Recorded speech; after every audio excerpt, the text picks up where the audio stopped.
Akala ko talaga nung una, mahal yung paninda dito. At hindi ko nga ma-imagine na sobrang dami pala ng mga choices ng mga tinapay nila. Ito pala ang bake shop na nag-iisang Comedy King Dolphy na napag-alaman ko na marami pala itong branches nationwide. Ang Pidol's Bake Shop ay pagmamayari ng mga Quezon. Kung nakapansin nyo dito sa may logo nila, mukha ni Dolphy talaga yung nakalagay. At sobrang natuwa lang din ako dahil meron na silang branch dito. Kaya pinuntahan ko agad itong branch nila dito sa Top Street, Tuguegarao City. Ayun guys, andito tayo ngayon sa Pidol's Bake Shop. Kasi nabalitaan namin, nag-open na siya ng bagong branch dun sa Buntun. Andito kami ngayon sa main branch nila, which is yung Dipo ng Cagayan Valley. So for today's vlog guys, itatry natin yung mga best sellers nila dito. Ang saya ko lang kasi bukod sa pwede kang bumili ng freshly baked na tinapay at pasalubong nila dito, ay pwede ka na rin pala mag-dine in sa kanila at magkape. Kasi bukod sa super affordable na mga tinapay nila dito, ay abot kaya din ang kape nila. Ang kagandahan dito sa main branch nila, meron na rin sila ditong dine-in. So, pwede kang mag-coffee dito, partner ng mga breads nyo. Andito din ang Black 5 Cafe. Ang maganda dito, meron silang pick and pair, choose your favorite. For only 95 pesos lang, pwede kang pumili ng bestseller na bread ng Pidol, which is yung cheese roll, cheese ensaymada, double cheese bread, cinnamon roll, Spanish bread. Tapos, mamili ka ng regular size na brewed coffee nila. Ang dami nilang mga available na tinapay dito gaya ng pianono, meron din silang pandesal at meron din silang tatlong klaseng cheese bread na paborito ng marami. Meron din ditong monay, ensaymada, cinnamon roll at guys, marami pang iba. Meron din silang happy box na pangregalo na nagkakahalaga lang ranging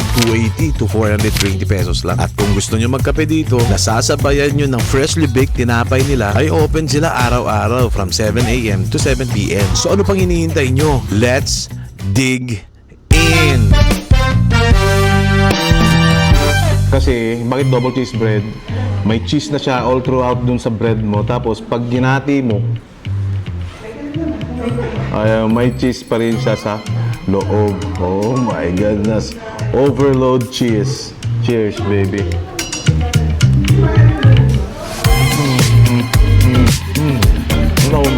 Ang sarap to isaw-saw sa may coffee, bro.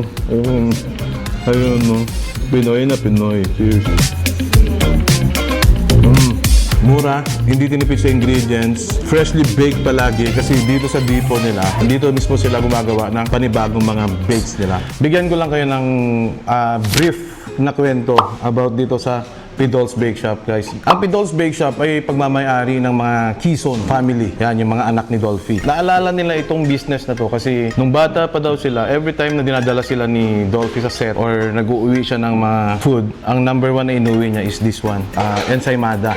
Yan, cheese bread. So, nag-isip-isip sila Bando, sila Epi, sila Direk Eric, na nag-come up ng idea na magkaroon ng Pidol's Bake Shop. So, yun na, for 2024, nag-open sila, nag-franchise nila. And we're lucky dito sa Tuguegarao City kasi nandito na ang Pidol's Bake Shop. Kagandahan dito, masasabi mo talaga na fresh talaga yung mga breads nila dito kasi galing ako sa taas kanina. Yan, big shoutout sa owner nito kasi pinayagan tayong i-check yung production nila. Grabe guys, ang linis, ang dami nilang nilalagay. So everyday na meron. So tikman natin kung bakit nagiging Filipinos favorite itong mga to. So umpisahan natin dito sa ensaymada.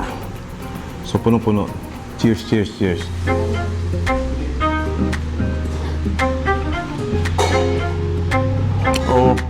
Alam mo yung lasa ng bread nila, yung parang lasa ng nakaraan. Parang alam mo yung classic na lasa talaga ng ensaymada, ganun. Balanse yung tamis, hindi ganun katamis. At saka mapapansin mo dito, very generous sila pagdating sa mga toppings. Nakita nyo naman yung toppings nito kanina, oh. Tsaka malambot. Pansinin nyo yung mga kanila, oh. Yung bread nila, effortless, malambot. Makikita mo talaga na fresh siya kasi nga, nasa second floor lang yung paggawaan nila dito. So cheers, cheers.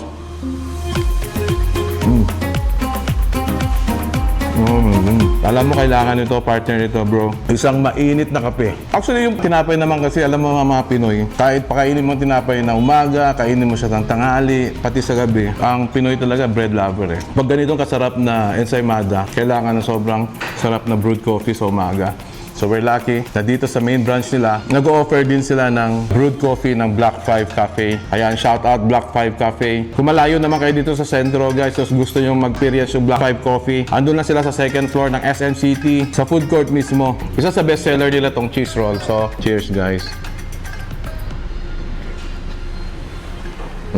May cheese din siya sa ibabaw. Tapos hindi ko alam kung ano yung mga nilalagay nila dito na puti-puti. Kung alam nyo nga guys, ikuan mo nga, paki-comment down below kung ano talaga yung nilalagay nila dito. Matamis, masarap. Kasi ito yung gusto ko talaga sa bread nila. Ayun, oh, ang lambot. Cheers.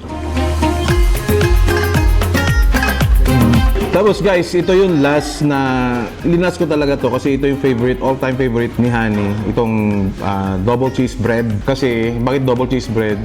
May cheese na siya all throughout dun sa bread mo. Tapos, pag ginati mo, may cheese pa rin siya sa loob. Oh my goodness. Overload cheese. Cheers, baby.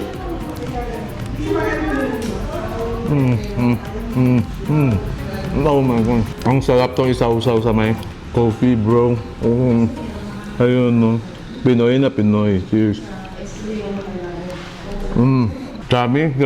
Ang ganda dito, mura, hindi tinipid sa ingredients, freshly baked palagi kasi dito sa depot nila, dito mismo sila gumagawa ng panibagong mga bakes nila. So, guys, ini-invite ko kayo, must try itong combination na to, lalo na sa Pick and Pair. Pumunta lang kayo dito sa may Centro 2, Top Street. Hanapin nyo lang tong Pidol's Bake Shop. Ay, kung malapit pala kayo sa Bunton, meron din silang bar sa Bunton. Tapos kung gusto nyo mag-franchise dito, guys, pumunta lang kayo dito. Ilagay ko siguro yung link ng page nila dito para doon nyo na lang sila kontakin. So, yun. Thank you for watching 3F Moto. A peace.